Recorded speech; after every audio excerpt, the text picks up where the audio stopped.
Jeremy James Davidson. I grew up in Peterborough, Ontario, and have moved all over the place across Canada, and I'm planning on moving back to Toronto within the month.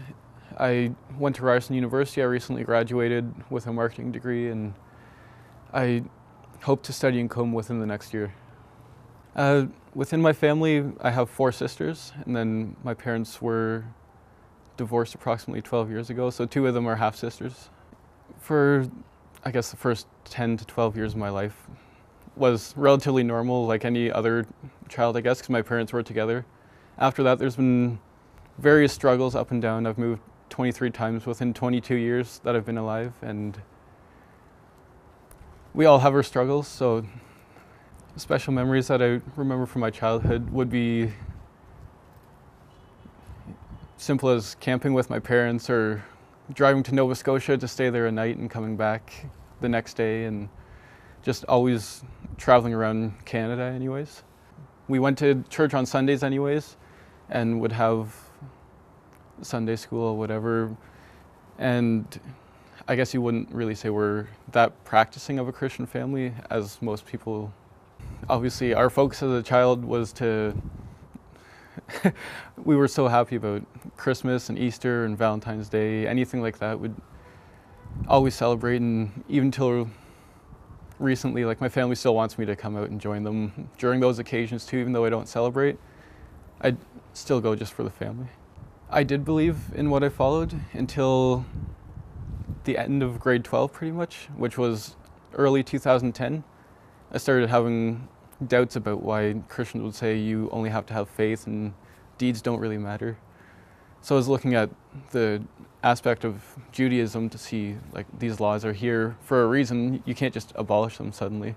As a child, I didn't really read the Bible. I'd go and I'd see other kids that'd be memorizing Bible quotes or whatever, but I didn't have too much of an interest until, I'd say, the last year of high school, when I started to look into things more, and then that's when I found out that it wasn't exactly what I thought it was, and it just didn't seem to have any logical connection there.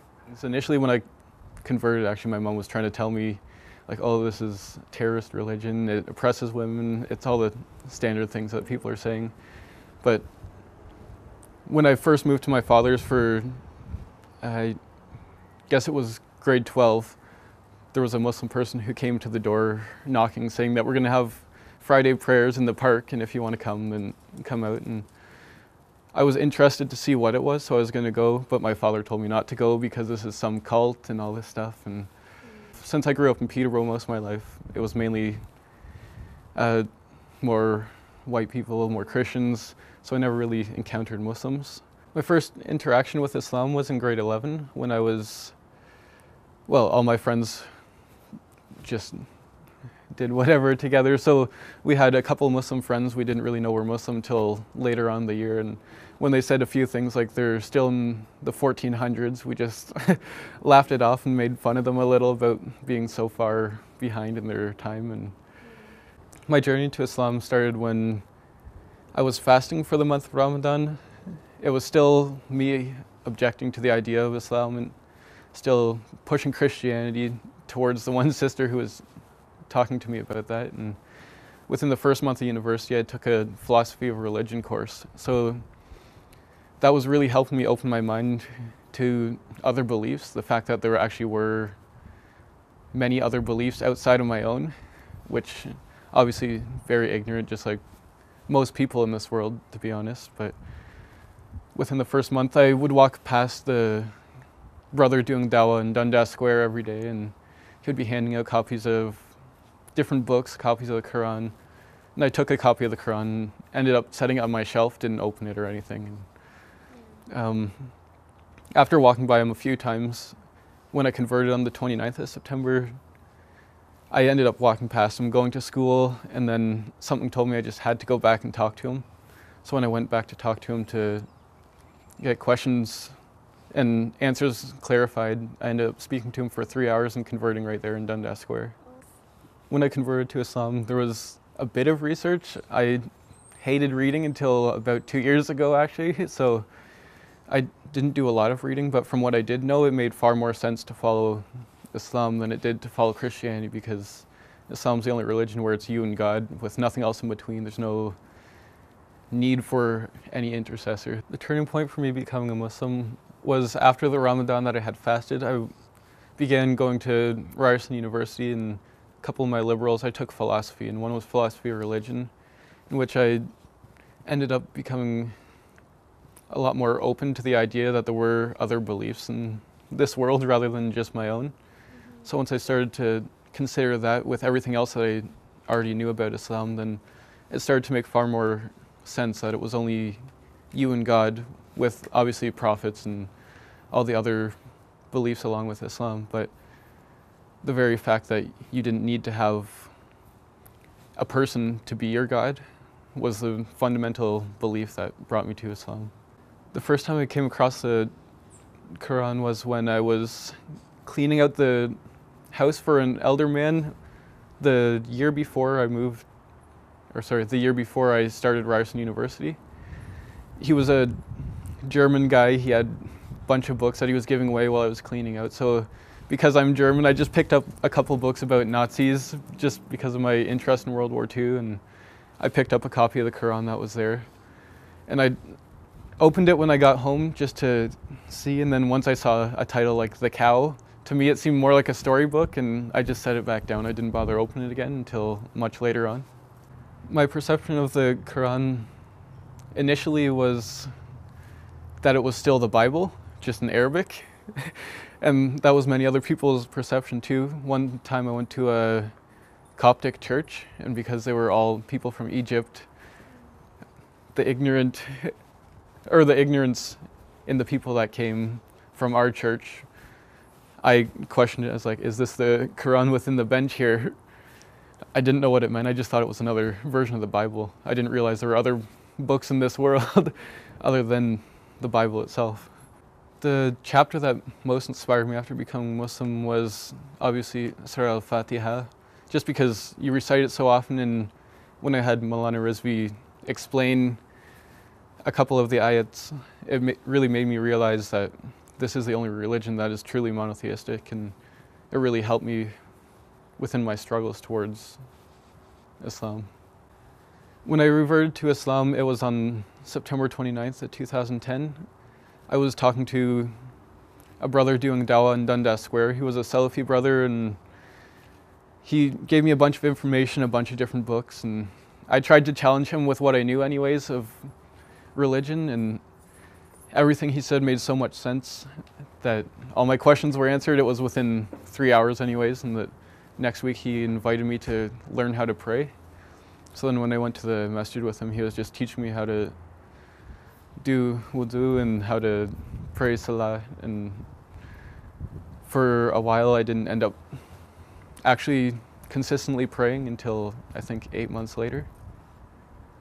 Initially I told my mother about my decision to revert to Islam, and she wasn't really okay with it. Her perceptions about Islam were obviously that was a very dangerous religion in her mind, and she spoke to the pastor, and he was saying that I've studied Islam and this is a very dangerous religion to get into, and that it's a cult and all these things, and ended up having to tell my father a few months later anyways, because I used to drink throughout high school, so my father and I would have a beer once in a while, go to whatever place, and they never asked for ID or anything.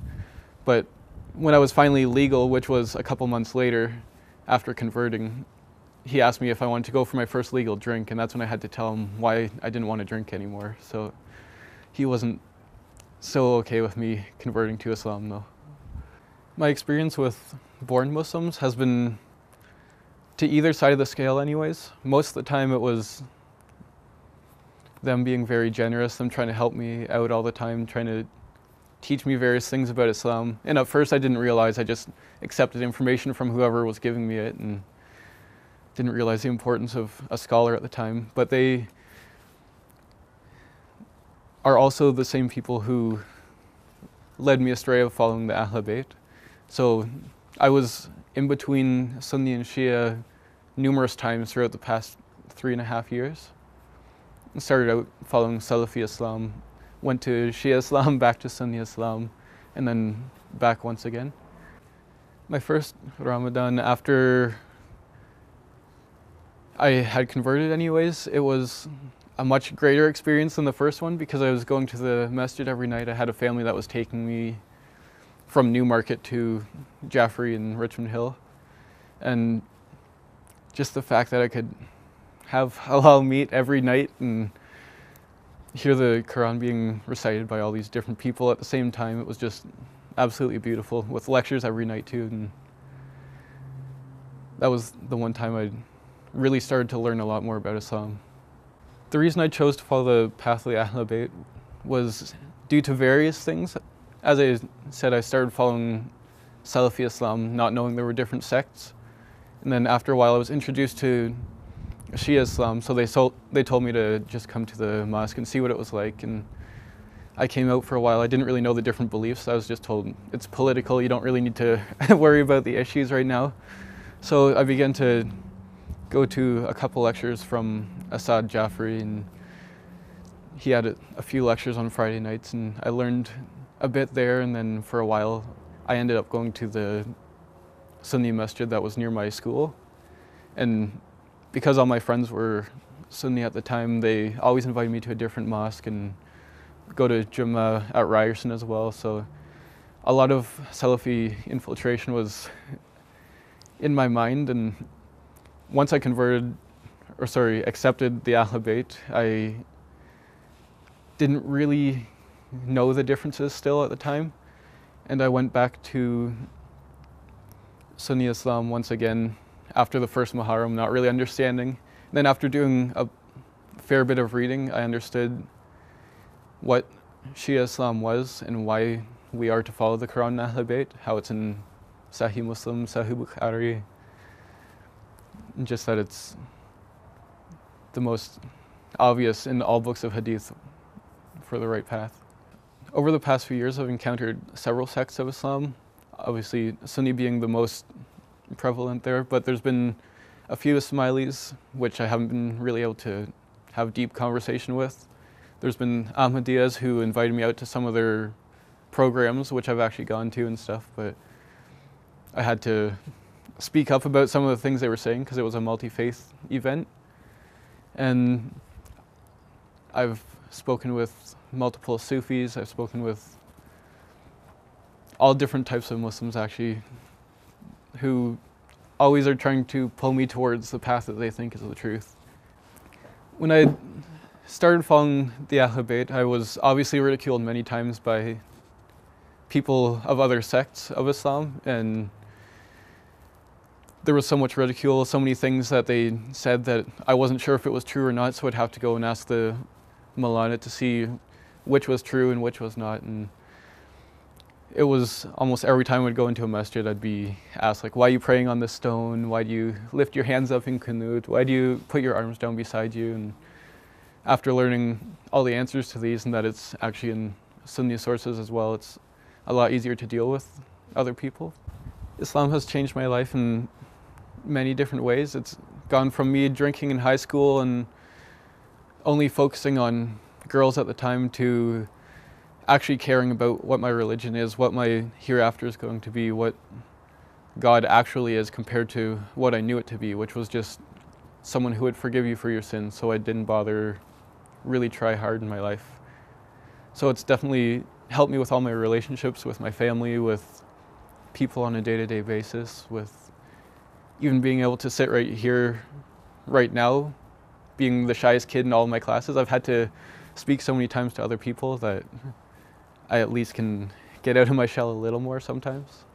When I converted to Islam, there's been many difficulties, primarily with family issues, but outside of that, it's been ridicule from other sects of Muslims on a constant basis usually.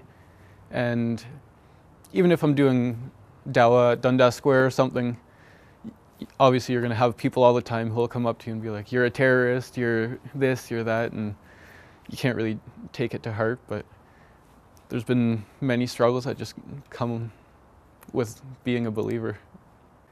These challenges definitely made me stronger in many ways. It's difficult to constantly remind yourself what you're going through might not be the worst thing right now.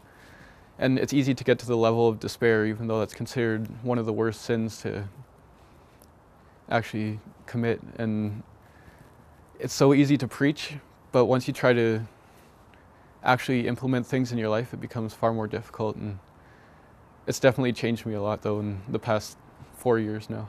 The first 3 years of university were also my first 3 years of being Muslim, and I had a lot of support because there were mosques all over the place. The main issue was in my third year, I lived right downtown Toronto, and I lived beside a Wahhabi masjid, and I'd go there all the time to pray, and never really had issues at first, but then there started being many issues, and they'd start trying to push their beliefs on me and tell me that I shouldn't pray in this mosque, and that one person even told me, I'd rather marry a Jew or a Christian than pray next to you. And like, there's been many different struggles anyways, but it's just something that you have to accept as a follower of the Ahl Bayt. Within the Christian community anyways, the church I grew up in for many years of my life, I know the pastor still, and my family still goes to the church.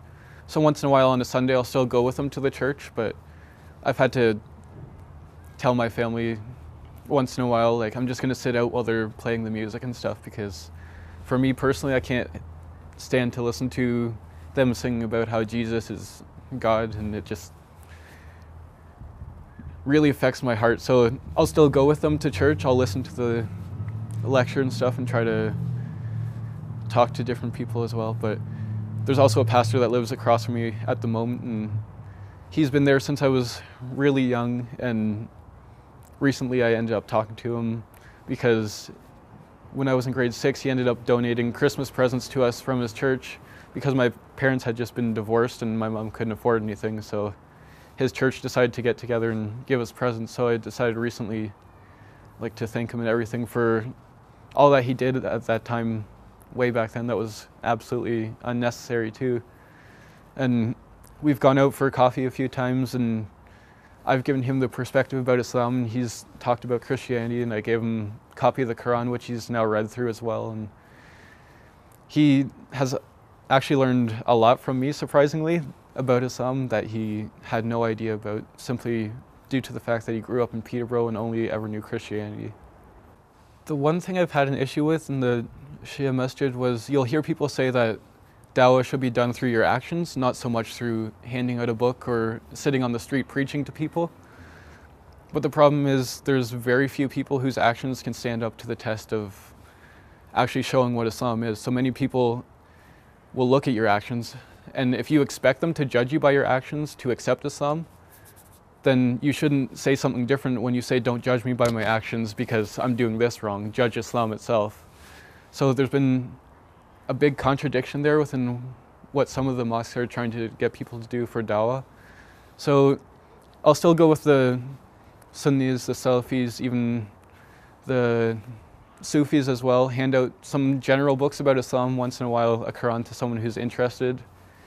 And it's the fact that you need to actually actively be out there speaking to people, like the prophets did, like various apostles did, like the imams. Whoever is trying to spread the religion, it didn't happen simply by walking by someone and them finding you to be a nice person. Because I could find the Pope to be a nice person, it doesn't mean it makes it any more right. Knowledge is obviously the fundamental point for dawah. If you don't have the knowledge, then you're spreading false information. So if they could even focus on one small book that a bunch of people could read to know how to answer different questions for people, then it would really assist in spreading the word of the Ahl Bayt. To spread the knowledge of Islam through social media is very beneficial if you know how you're going to do it, because there's many people who try to do it, but they only end up in arguments and it doesn't actually achieve anything.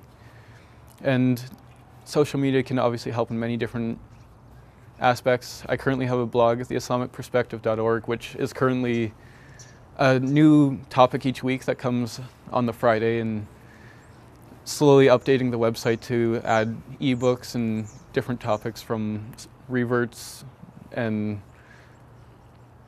all different topics. It's just a work in progress, but social media is definitely very beneficial if you know how to use it properly. For those considering becoming Muslim, a couple of words of advice would be to obviously read.